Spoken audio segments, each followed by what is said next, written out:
Hi this is Satish. అగ్ని పరీక్ష episode 2 చూశారు కదా. ఆయా కంటెస్టెంట్లు ఎవరైతే ఆడిషన్స్కి వచ్చారో అందులో ఎవరు హౌస్లోకి రావడానికి నిజంగా డిజర్వ్, వీళ్ళు వస్తే మనకి షో బాగుంటుంది, మంచి కంటెంట్, ఎంటర్టైన్మెంట్, మంచి ఎమోషన్స్ వస్తాయి అనిపించింది. అసలు వీళ్ళు పలానా కంటెస్టెంట్ పర్ఫార్మెన్స్ అంత ఏమీ అట్రాక్షన్గా లేదండి, అన్డిజర్వ్ అనిపించింది. మీకేమనిపించిందో ఖచ్చితంగా ఒక కామెంట్ అయితే చేయండి. మరి నాకేమనిపించిందో చెప్పేస్తా టక. వీడియో చూసే ముందు లైక్ చేయండి, హైప్ కూడా ఇవ్వండి, ఛానల్ సబ్స్క్రైబ్ అయితే చేసుకోండి.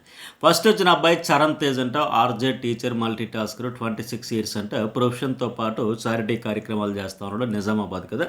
నిజంగా ఆ పిల్లాడైతే మంచి జోస్తో, మంచి ఎంటర్టైన్మెంట్తో, నేను ఒక 3 డేస్ బ్యాక్ కూడా చెప్పా, ఈ ఆర్జే కుర్రాడు వస్తున్నాడు వరుణ్ తేజ్ అనే అబ్బాయి, చరణ్ తేజ్ సారీ, చాలా బాగా చేస్తాడంట, మంచి హడావిడి చేసి మనకున్న అప్డేట్స్ ప్రకారం అని. ఈరోజు మనం ఎపిసోడ్లో కూడా అదే చూసాం. మాటల మరాఠ, ఏది అడిగినా దబడి దిబడే బాధుడే. ఆర్జే కదా, బేసిక్గా అలాగే ఉంటుంది. అట్లాగే గర్ల్ ఫ్రెండ్స్ ఇద్దరు ఉండేవాళ్ళు అన్నాడు కదా, బోరు కొట్టిందంట. ఏది రోజు ఫోన్లో మాట్లాడాలి, అసలు ఏంటిది, బట్టలు ఏం వేసుకున్నావా, తిన్నావా, ఉన్నావా, పడుకున్నావా, ఇదే కదా, ఇది టార్చర్ అయిపోయిందంట.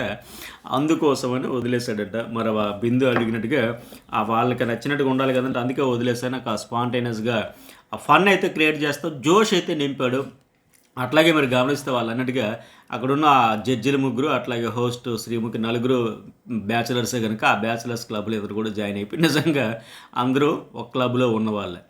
అయితే ఇట్లాంటి ఆడిషన్స్కి వచ్చేటప్పుడు కొందరు వచ్చేటప్పుడు ఒక ఆహ్లాదకరమైన పరిస్థితి మారిపోతూ ఉంటుంది అక్కడ వాతావరణం. అట్లా స్టేజ్ అంతా ఈ కుర్రాడు కూడా ఫుల్ జోష్ రావడం వల్ల వచ్చేసింది. అక్కడ అడుగు పెడతంతోనే ఉన్నంతసేపు ఏదో ఒకటి హడావిడి సందడి, టక మాట్లాడుతూ వాళ్ళు అడిగిన దానికి తడుముకోకుండా, భయపడకుండా, ఎలాంటి స్టేజ్ ఫియర్ కానీ, నన్ను సెలెక్ట్ చేస్తారో లేదని ఒక లో కాన్ఫిడెన్స్ అవి ఏమీ లేకుండా, మీరు అడగండి నేను చెబుతా, మీరు ఎన్నైనా అడగండి నా స్టైల్లో నేను చెబుతా అనే మాదిరిగా చక్కగా చెప్పుకుంటూ పోయాడు. ఆ బజ్ ఇంటర్వ్యూ కూడా చాలా స్మార్ట్గా డీల్ చేశాడు, వెరీ నైస్ అనిపించింది. అట్లాగే మిగతా వాళ్ళ క్వశ్చన్స్ ఓకే, కానీ నటరాజ్ మాస్టర్ అప్పుడు విశ్వరూపం ఒకసారి కళ్ళ ముందుకి శూర్పణఖ డైలాగ్తో అప్పుడు వచ్చింది కదా, అది కూడా మంచిగానే హ్యాండిల్ చేసాడు, అడగడం అన్ని కూడా. ఒకసారి ఫెయిర్గా ఉన్నాడు, స్మార్ట్గా ఉన్నాడు, పాజిటివ్గా ఉన్నాడు, అలాగే మైండ్ పరంగా కూడా చాలా స్ట్రాంగ్గా ఉన్నాడు అని ప్రస్తుతానికి అనిపించింది. మరి ఫస్ట్ ఆడిషన్స్ మనం చూసేటప్పుడు నాకైతే అట్లా అనిపించింది. ఖచ్చితంగా హౌస్లోకి వస్తే మంచి ఒక ఫ్రూట్ఫుల్ డిస్కషన్కి బేస్ అవుతాడు, గ్యారంటీ. మరి మీకేమనిపించిందో ఖచ్చితంగా ఈ అబ్బాయి విషయంలో కామెంట్ అయితే చేయండి. అట్లాగే అక్కడ కొన్ని విషయాల డిస్కషన్ జరిగేటప్పుడు చూసారా, బజ్ హోస్ట్గా అగ్ని పరీక్ష 1లో వచ్చిన ఒక కంటెస్టెంట్కి చీరగట్టి మీరు ఇన్సల్ట్ చేయించారని మాదిరిగా అడిగితే అక్కడ శ్రీముఖి ఒక మాట చెప్పింది, ఇక్కడ ట్రిగ్గర్ చేస్తాము, రియాక్షన్స్ చూస్తాము, అలా చేయాలి మేము, అలా ఎంత ట్రిగ్గర్ చేస్తే ఎంత కోపం వస్తుంది, ఎట్లా రియాక్ట్ అవుతారు, ఎట్లా అనేది టెస్ట్, అదే అగ్ని పరీక్ష. మరి సో ఇప్పుడు దానికి ఎగ్జాంపుల్గా బిందు అక్కడ అన్నట్టుగా శూర్పణఖ అంటూ బాణాలు వేస్తే మీరు మీ రియాక్షన్ ఏంటనేటప్పుడు బాగా ఇరిటేట్ అయ్యా, నాలో ఉండే యాంగ్రీ సైడ్ ఫస్ట్ అంత రేంజ్కి వెళ్ళింది. అయినా అలాంటి వాళ్ళు ఉండాలి, ఇన్నర్ స్ట్రెంత్స్ బయటకు వస్తాయి మాదిరిగా. ఇప్పుడు ఆ అబ్బాయి ఆర్జే వరుణ్ ఎవరైతే ఉన్నాడో ఆయన అడిగినట్టుగా, ఆ అబ్బాయి అడిగినట్టుగా అక్కడ శ్రీముఖి చెప్పినట్టుగా ఇక్కడ బిందు మాధవ్ కూడా ప్రాక్టికల్గా అట్లా కావాలని అగ్ని పరీక్షకు వచ్చేటప్పుడు వాళ్ళ రియాక్షన్స్ ఏ సిచ్యువేషన్లో ఎలా రియాక్ట్ అవుతారు, ఎలా హ్యాండిల్ చేస్తారు, ఎలాంటి మాటలు వస్తాయి, ఇవన్నీ చూసేదానికే ఆ స్ట్రెంత్స్, ఇన్నర్ స్ట్రెంత్స్ బయటికి రావడానికే అవన్నీ కెలుకుతారు. అవతల వైపు నుంచి ఎంత స్ట్రాంగ్ పర్సన్ గట్టిగా డిఫెండ్ చేసుకుని వీళ్ళ మీద అటాక్ మోడ్లోకి వస్తే అంతకు మించి డిఫెండ్ చేసుకుంటూ తిరిగి రివర్స్ గేర్ వేసుకుంటూ అటాక్లో వెళ్ళేటప్పుడే వాళ్ళైతే హైలైట్ అవుతారు, బాగా ఎక్స్పోజ్ అవుతారు, ఆడియన్స్కి అయితే కనెక్ట్ అవుతారు. సో మొత్తానికి ఈ అబ్బాయి అయితే చక్కగా అభిజిత్ విషయంలో కానీ వాళ్ళందరితో మాట్లాడేటప్పుడు చక్కగా చేసుకెళ్ళిపోయాడు. అలాగే నవదీప్ గురించి కూడా మంచిగానే చెప్పినాడు. ఈ అబ్బాయి అయితే ఉండాల్సిన కటౌటే నడిపించింది. మొత్తానికి ఏమీ ఒకవేళ సెలెక్ట్ చేయకపోతే ఏం చేస్తామంటే ఆహార దీక్ష అంట, తింటూ బాధపడతారంట. అది కూడా బాగుంది, పాజిటివ్గా, స్పాంటేనియస్గా. ఇక రెండో కంటెస్టెంట్ ఎవరు, బీబ్ జాన్. ఈవిడ ఎందుకోసం వచ్చామంటే ఓపెన్గా చెప్పేసింది, పైసల కోసం వచ్చా, జిమ్కి పోతాను, ఫ్లట్ చేస్తాను, అసలు నేను ఎందుకు చేయాలమ్మా అంటే చక్కగా చెప్పింది. మెంటల్లీ ఫిజికల్లీ స్ట్రాంగ్, నాలా తిక్కగా ఉండి, ఆ పదం అయితే ఆవిడే చెప్పింది, తిక్కగా ఉంటాను, తిక్క చేష్టలు చేస్తానని. అట్లాగే అదే టైంలో మెచ్యూర్డ్గా ఉండే పర్సన్ ఏది అనిపిస్తే అది చేస్తా, నాలాంటి వాళ్ళు ఈ షోకి దొరకడం కష్టం, ఆవిడ ఓపెన్గానే చెప్పింది. సో మరి ఎందుకో ఆవిడని సరే అలాంటి వాళ్ళు ఉంటే బెటరు. అందరూ అంతగా ఓపెన్గా చెప్పరు కదా, తిక్కగా ఉంటాను, ఫ్లట్ చేస్తాను. ఒక అమ్మాయి అయ్యి ఉండి బోల్డ్గా మాట్లాడినప్పుడు తీసుకోవచ్చు. బట్ ఎందుకో ఆ అమ్మాయిని కూడా సరే రిజెక్ట్ చేశారు. అలా ఎందుకు ఆవిడ బాధపడతా వెళ్ళిపోతున్నప్పుడు కూడా శ్రీముఖి గట్ట ఒక వీక్లీగా ఒక నవ్వి పంపించడం, ఆ మాట అంటం అయితే బాగాలేదు, నాకైతే నచ్చలా. ఆవిడేదో చెప్పబోతుంటే ఓకే వెళ్ళొచ్చేయి బై బై అంటూ చెప్పడం నాకు రీజన్ కావాలి అనేటప్పుడు చెప్పొచ్చు కదా. వాళ్ళు పిలవని పేరెంటాలకి రాలేదు, అది గుర్తుపెట్టుకోవాలి ఇక్కడ జడ్జెస్ కానీ, ఆ శ్రీముఖ్ కానీ, హోస్ట్ కానీ. మీరు ఇగో మాకు ఆడిషన్స్కి రండి, మీకు అవకాశం ఇస్తాం, అగ్ని పరీక్షలో కామనర్స్కి ఛాన్స్ ఇస్తాం అంటేనే వీళ్ళందరూ ఎవరికి తోచినట్టుగా వాళ్ళు, ఎవరికి నచ్చినట్టు వాళ్ళు, ఎవరికి ఏమొస్తే అది చేసి మిమ్మల్ని ఇంప్రెస్ చేద్దామని వచ్చారు వాళ్ళు.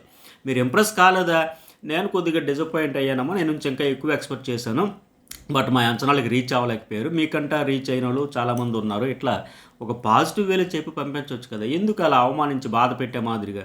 ఇప్పుడు వచ్చిన వాళ్ళందరూ కూడా కంటెస్టెంట్స్ విషయంలో నా ఒపీనియన్ ఇది చెబుతానన్నా, ఇది రైట్ అనిపిస్తే ఖచ్చితంగా కామెంట్ కూడా చేయండి, లైక్ చేయండి, హైప్ కూడా ఇవ్వండి, షేర్ కూడా చేయండి.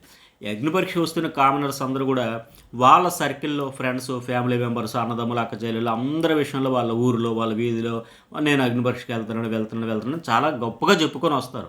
ఇక్కడికి వచ్చిన తర్వాత వాళ్ళు సెలెక్ట్ కాకపోయినా, వాళ్ళకి మేలు జరగకపోయినా మరీ ఇలా ఇన్సల్ట్ చేసి, అవమానం చేసి, వెకిలిగా హ్యాపీ అన్నట్టుగా అంత రూడ్గా మాట్లాడడం కరెక్ట్ కాదు నా ఒపీనియన్.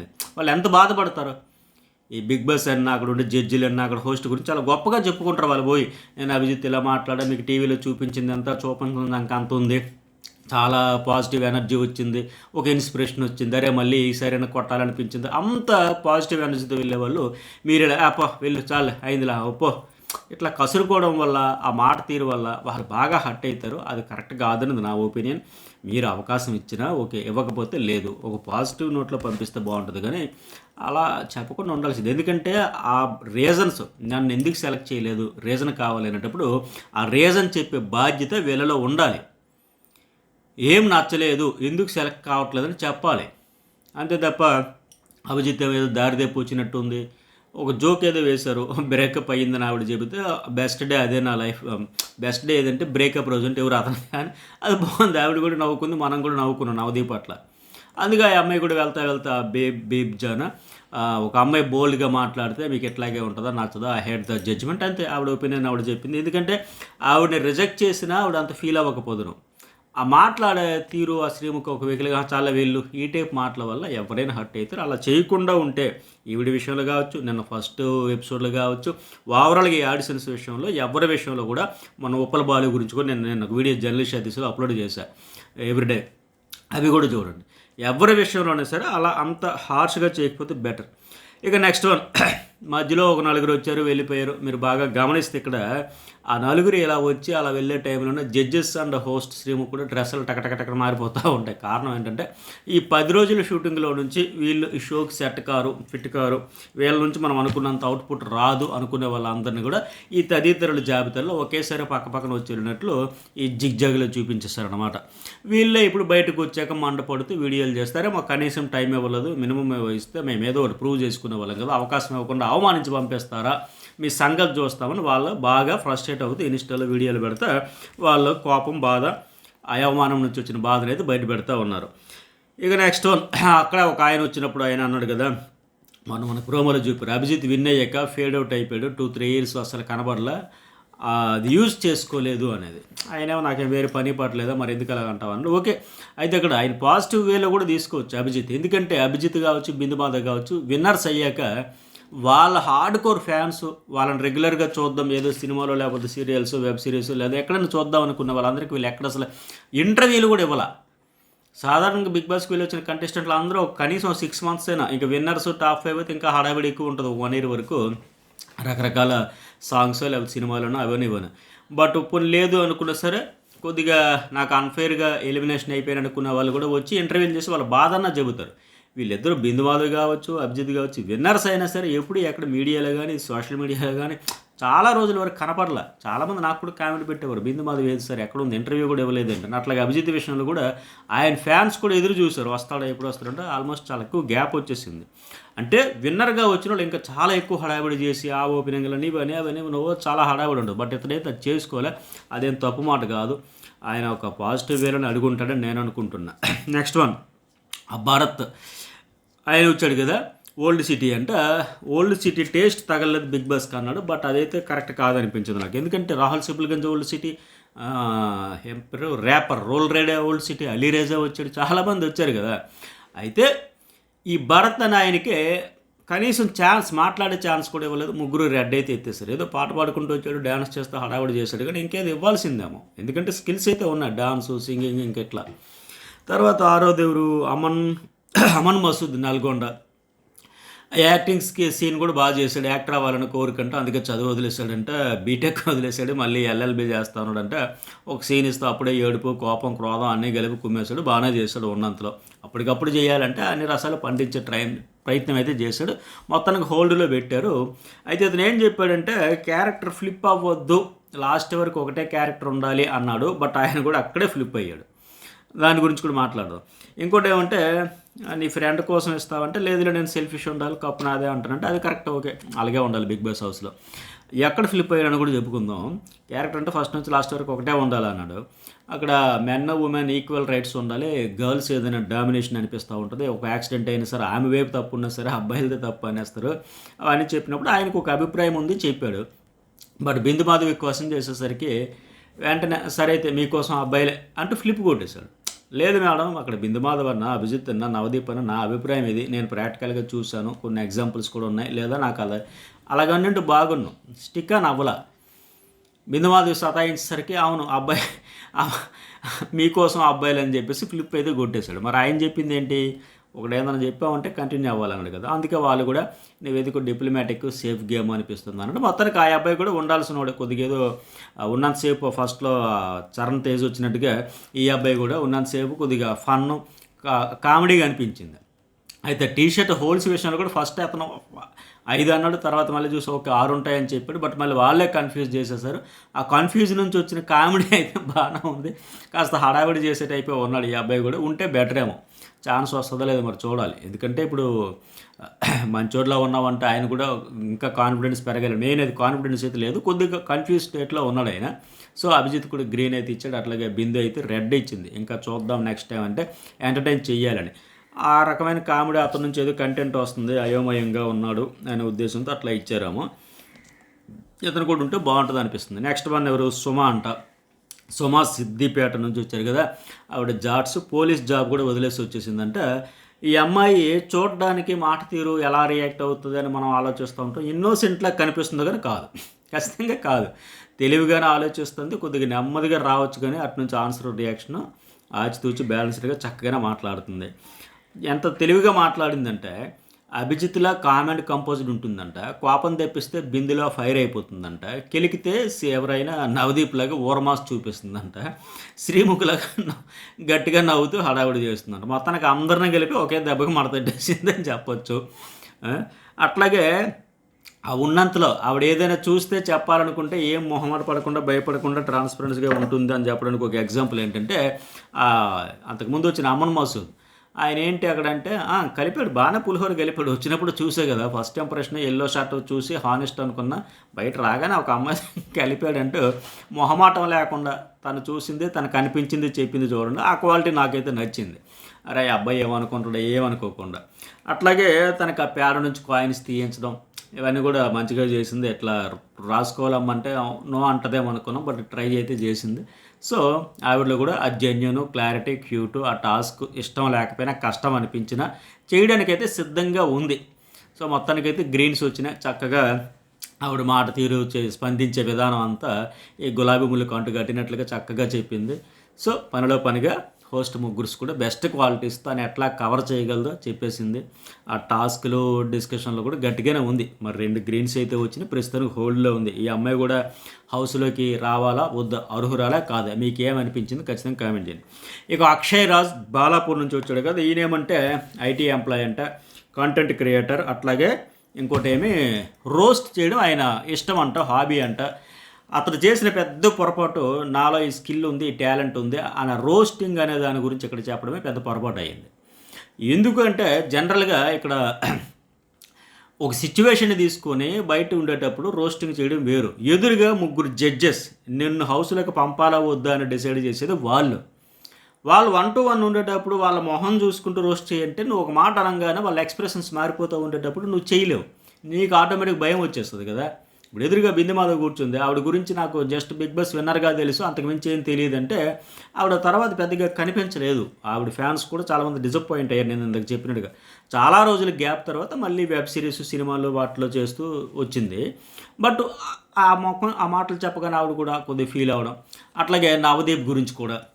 నవదీప్ ఫస్ట్‌లో బాగుండే సినిమాలని, తర్వాత బడ్జెట్ పెరిగిపోయినాయి. బట్ ఆ బడ్జెట్ పెరిగిపోయిన సినిమాలకు తగ్గట్టుగా ఆయన పాత్రలు లేవు. పాత్రలు తగ్గిపోయినంటే బాగా ఫీల్ అయిపోయాడు. నవదీప్ అయితే చాలా హర్ట్ అయ్యాడు. ఇంకా శ్రీముఖ్ గురించి చెప్పమనేటప్పుడు కూడా హార్స్ గుర్తొస్తుందండి. ఎందుకంటే ఇప్పుడు బయటకు వచ్చాక చెబుతున్నాను నేను. గుర్రంతో ఎందుకు పోల్చానంటే, మనం ఒక అర్ధగంట సేపు అక్కడ ఉండడానికి, ఆ స్టేజ్ మీద ఉండడానికి ఫిజికల్లీ, మెంటల్‌గా చాలా టైర్డ్ అవుతాం, స్ట్రెస్ ఫీల్ అవుతూ ఉంటాం. బట్ ఆ అమ్మాయి మార్నింగ్ నుంచి ఈవినింగ్ వరకు అదే ఎనర్జీ, అదే జోష్‌తో గుర్రం అక్కడ కట్టిపెడితే ఎలా, ఒక గుర్రాన్ని అక్కడ కట్టామనుకోండి, రోజంతా అది అట్లాగే నిల్చొని ఉంటుంది చూడండి. అట్లా ఫిజికల్లీ చాలా స్ట్రాంగ్‌గా ఉంటుంది అన్న ఉద్దేశం లెక్క చెప్పాడు. ఆ కంపారిజన్ ఓకే. బట్ అక్కడ ప్రెజెంటేషన్ చెప్పే విధానం వాళ్ళకి వేరే లేకపోయి ఆవిడ కూడా హర్ట్ అయ్యింది. వాస్తవానికి ఏంటి, వాళ్ళే చేయమన్నారు. రోస్టింగ్ చేస్తావు, మమ్మల్ని చెయ్యి అన్నారు. అతను ప్రయత్నం కూడా చేశాడు. కానీ మేము హర్ట్ అవ్వలేదంటేనే హర్ట్ అయ్యారు, తీసుకోలేకపోయారు. ఇంకా అతను జస్ట్ ఈ కొద్దిగా స్టార్టింగ్ స్టేజ్‌లోనే కొద్దిగా ఒక్కొక్కరి గురించి చెబితేనే ఇంకా డెప్త్‌గా ఎలా వెళ్ళగలుగుతాడు? అందరి మొఖాలు ఫిల్మెంట్లు మాడిపోయినట్టుగా, రాలిపోయినట్టుగా అయిపోతూ ఉంటే ఇంకా అంతకు మించి రోస్టింగ్ ఎట్లా చేయగలుగుతాడు? అదే పోనీ తర్వాత ఇంకొక అవకాశం ఇచ్చారు కదంటే ఇచ్చారు, కరెక్టే. మరో 2 నిమిషాలు ఇస్తాము, ఎనీ సిచ్యువేషన్, ఎనీ టాపిక్ మీద చెయ్యు అనేటప్పుడు కూడా అప్పుడన్నా వేరే సిచ్యువేషన్ ఏదో తీసుకొని పలానా ఇన్సిడెంట్ జరిగిందండి, అప్పుడు ఎట్లా వాళ్ళు రియాక్షన్ అయ్యారు. బట్ ఇదే అని చెప్పేసి ఆయన స్టైల్లో, ఆయన పోనీ ఇప్పుడు 360కి అందరు ఫాలోవర్స్ ఉన్నారు అన్నాడు కదా, అందులో బాగా ఆయన చేసిన వీడియోస్ అన్నింటిలో హైలైట్ అయింది. కానీ ఏదో ఒకటి స్పాంటేనియస్గా అప్పటికప్పుడు గుర్తు తెచ్చుకొని ఒక టైం తీసుకొని చెప్పు ఉండాల్సింది. చెప్పలేకపోయాడు. కొద్దిగా ప్రెజర్ కూడా ఫీల్ అయినట్టు ఉన్నాడు. ఆ శ్రీముఖ్ కూడా అందుకే వెరీ బోరింగ్. అభిజిత్ వాళ్ళందరూ కూడా మెరిట్స్ లేవు, టాలెంట్స్ లేవు, నీకు టాస్క్ ఇచ్చిన వేస్ట్ అని మాదిరిగా, చేయలేకపోయినావు, నువ్వు హర్ట్ అవుతున్నావు అని మాదిరిగా, సో ఆగిపోతున్నావు అని లెక్క. అంటే రోస్ట్ చెయ్యమంటే కొద్దిగా హార్ష్గానే చెప్పేశాడు. మరి అదే రోస్టు చెప్పడం అయితే చెప్పాడు కదా, వాళ్ళు హర్ట్ అయ్యారు కదా, వాళ్ళందరూ నలుగురు కూడా హర్ట్ అయ్యారు, అక్కడ అవ్వలేదు అనడానికి లేదు. సో మరి జడ్జెస్ హర్ట్ అయినప్పుడు అయ్యారు కానీ అవ్వనట్టుగా ఉండిపోయారు. అందుకే ఖచ్చితంగా ఛాన్స్ అయితే ఎవరో. నవదీప్ జనరల్గా ఏంటంటే మొన్న సాధారణంగా కొద్దిగా స్పోర్టివ్గా ఇవన్నీ ఉంటాడు. మొన్న ఎవరు ఉప్పల బాలు విషయంలో అలాగా మాట్లాడాడు. మళ్ళీ తర్వాత ఇప్పుడు ఇతడి విషయంలో కూడా అంటే ఆయన పర్సనల్గా ఫీల్ అవ్వడు, కానీ ఇక్కడ ఫస్ట్ టైం బాగా ఫీల్ అయిపోయాడు. నవదీప్ వాళ్ళకి అలా అనేసాడు, వీళ్ళకి అలా అనేసాడు అనే తప్ప నవదీప్ ఫీల్ అయ్యాడనే పరిస్థితి ఉండదు. బట్ ఇక్కడ ఆ కంపారిజన్ చేసరికి తర్వాత సినిమాల్లో బడ్జెట్ పెరిగింది, ఆ సినిమాల్లో ఇతర పాత్రలు తగ్గాయన దాంతో కొద్దిగైతే బాగానే ఫీల్ అయిపోయాడు ఆయన. బిందు మాధవ్ కూడా హర్ట్ అయిపోయింది. సరే అక్కడ తర్వాత మరి ఇప్పుడు బయటికి వెళ్ళి తిట్టుకుంటాడు చూడండి, రోస్టింగ్ చేస్తాడు, మనల్ని తిడతా వీడియోలు చేస్తాడంటే 100% ఇప్పుడు ఆ అబ్బాయి బయటకు వచ్చి అదే పని మీద ఉన్నాడు. ఆల్రెడీ యూట్యూబ్ ఛానల్కి ఇంటర్వ్యూలు ఇచ్చి ఇన్స్టాలో కావచ్చు అన్నింటిలో రోస్ట్ అయితే చేస్తూ ఉన్నాడు. నేను చెప్పాలనుకున్నది ఏంటి, వాళ్ళకి అర్థమైంది ఏంటి, ఇది అది సో అండ్ సో అని చెప్పి అతని వెర్షన్ అయితే అతను చెబుతూ ఉన్నాడు. అయితే అతనితో కూడా అంతసేపు డిస్కషన్ పెట్టి, ఆర్గ్యుమెంట్ పెట్టి అంత ఎక్కువ టైమే ఇచ్చారు. ఆయన కూడా కొద్దిగా కూల్గా, సరే నువ్వు ప్రిపేర్ అవ్వమ్మా అని చెప్పి కాస్త పక్కన కూర్చో. ఇప్పుడు ఫస్ట్ ఒక అమ్మాయి వచ్చింది శాలిని, షూ క్లీన్ చేసేలోపు ఆలోచించుకో, ఆ పని చేయాలా వద్దని ఆలోచించుకొని మాట్లాడాలి, తర్వాత మాట్లాడాలి, నాకు పక్కన కూర్చోబెట్టారు కదా. అట్లా ఇతనికి కూడా రోస్టింగ్ కాబట్టి ఎనీ టాపిక్ ఎనీ అన్నారు కాబట్టి ఇప్పుడు నలుగురు హోస్టులు అయితే ఫీల్ అవుతూ ఉన్నారు కనుక నీకు కాసేపు టైం ఇచ్చాము, ఇలా నెక్స్ట్ కంటెస్టెంట్ ఆడిషన్ జరుగుద్ది, నువ్వు ప్రిపేర్ చేయగలిగితే చెయ్యని ఆ మాట అని ఉంటే బాగుండేది కదా. ఆ అవకాశం ఇచ్చుంటే బాగుండేదేమో నాకు అనిపించింది. అది కూడా లేకుండా ఆయన కూడా ఇచ్చారు పాపం, ఎనీ టాపిక్ అయినా సరే చేయలేకపోయాడు, మిస్ఫైర్ అయితే అయింది మొత్తానికి. ఇప్పుడు బయటకు వచ్చి వాళ్ళు అన్నట్టుగానే చేస్తాను. ఇక నెక్స్ట్ వన్ గాయత్రి హైదరాబాద్ నుంచి వచ్చారు కదా, ఇండస్ట్రీకి రావాలనేది ఆమె డ్రీమ్ అంట. ఓవర్ వెయిట్ నుంచి అవమానాలన్నీ పెట్టుకుంటూ ఆ తగ్గడం అనేది నిజంగా ఆ విషయంలో అప్రిషియేట్ చేయాలి. ఆ ట్రాన్స్ఫార్మింగ్ అయితే బాగుంది. సింగిల్ మదర్ పెంచిన చైల్డ్ ఏంటి అనేది సొసైటీకి చూపించాలి నేను స్ట్రాంగ్ అనే ఉద్దేశంతో చక్కగా మాట అయితే బాగానే ఉంది, ట్రై చేస్తుంది. కొద్దిగా సిచ్యువేషన్ డిమాండ్ చేస్తే లోపల నుంచి మాస్ ఫైర్ అన్నీ బయటకు వస్తాయేమో అనిపిస్తుంది. ఎందుకంటే శ్రీముఖ్ నామినేట్ చేసేటప్పుడు లేదా శ్రీముఖ్ నిన్ను నామినేట్ చేసేటప్పుడు ఇట్లా ఇంకో టాస్క్ అది ఇచ్చారు కదా, మొత్తానికి ఇలా 3 రకాలుగా టెస్ట్ పెట్టేటప్పుడు మ్యాక్సిమం ట్రై చేసింది. ఆర్గ్యుమెంట్స్ ఎట్లా చేస్తుంది ఏంటి, ఎందుకు కాదు ఎందుకని మాదిరిగా.